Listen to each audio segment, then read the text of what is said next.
Hey, here's a quick look at how to do today's assignment on Washington becomes a state. If you joined late, you can go in there and consider the question, what year did Washington become a U.S. territory?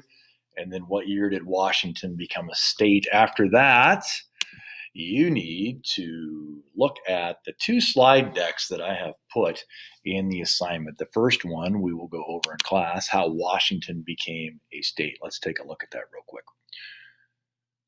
Okay, what this does is it goes through all the steps from territory to statehood. You can look at it for yourself in class. Here's one that's already open.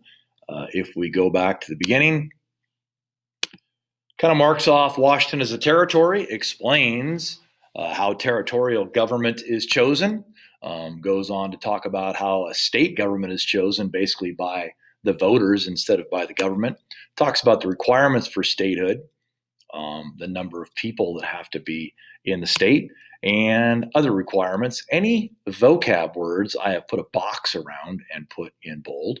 You'll need to remember those because they are on the assignment review. Okay, so kind of goes through how politics played a role, and then sums up the enabling act that finally allowed Washington to become a state on November 11th, 1889.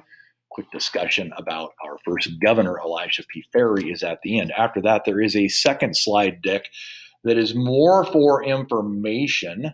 Kind of shows geographically all the changes and the titles of land out here, how this area went from becoming unclaimed Native American tribal territory to part of the Oregon Country and Washington Territory. You can go through that and see, for instance, the map on the left where it says 1789.